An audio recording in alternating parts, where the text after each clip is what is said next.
अमृता का दूसरा हिस्सा, प्रतिशोध की आग।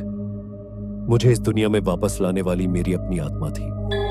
मेरी मौत के बाद मेरी आत्मा ने एक कसम खाई, मैं उन सभी से बदला लूंगा जिन्होंने मुझे इस हाल में डाला। मुझे उन्हें एहसास दिलाना था कि मुझे मारकर उन्होंने कितनी बड़ी गलती की। मैंने सबसे पहले राहुल को चुना। वह अकेले घर पर था और उसकी आंखों में वही डर था जो मैंने अपनी मृत्यु से पहले महसूस किया था। मैं उसकी सामने अचानक प्रकट हुई। उसने मुझे देखा और डर के मारे कांपने लगा। मैं धीरे धीरे उसके पास पहुंची और उसे गला घोंटने लगी। वह कोई आवाज नहीं निकाल सका। उसकी आंखों में सिर्फ डर था और फिर उसने दम तोड़ दिया। अगला था अभिजीत। वह अपनी रसोई में खाना बना रहा था। मैंने उसे खौलते हुए पानी से उसकी सजा दिलवाई। उसने दर्द से चिल्लाया, लेकिन अब कोई उसकी मदद के लिए नहीं आ सकता था। उसकी मौत भी मेरी तरह थी, दर्द से भरी हुई। फिर था सौरभ और अर्पिता। वे दोनों अस्पताल की छत पर थे। मैंने उन्हें छत के किनारे खड़ा किया और देखा कि वे डर के मारे कांप रहे थे। मैंने अर्पिता से कहा, तुमने मेरे साथ जो किया उसे याद करो।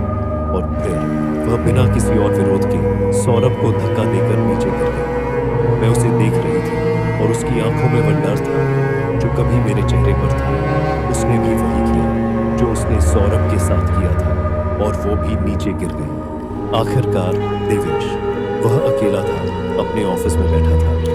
मैंने उसे उसकी कलम से घेर लिया और उसे अपनी सजा दी। उसकी चीखें और उसका दर्द मुझे मेरे घावों का बदला दे रहे थे। उसने मेरी हर पीड़ा महसूस की और इस तरह मैं उन्हें एक एक कर सजा देती रही। अंतिम चेतावनी। लेकिन मेरी कहानी यही खत्म नहीं हुई। मेरा प्रतिशोध तो बस एक शुरुआत थी। मैं अब भी इस अस्पताल में हूँ और मुझे महसूस होता है कि जो गलतियां उन्होंने की थी वे अभी तक दंडित नहीं हुई हैं। मेरी आत्मा अब भी उस कक्ष में है और हर बार जब कोई अन्याय होता है मैं लौट आती हूँ। अमृता की कहानी खत्म होते ही कमरे में सन्नाटा छा गया। उसकी आवाज अब धीरे धीरे खुल रही थी, जैसे वह किसी दूर की दुनिया से आ रही हो। मुझे समझ में आ गया कि यह केवल एक कहानी नहीं थी, बल्कि एक चेतावनी थी।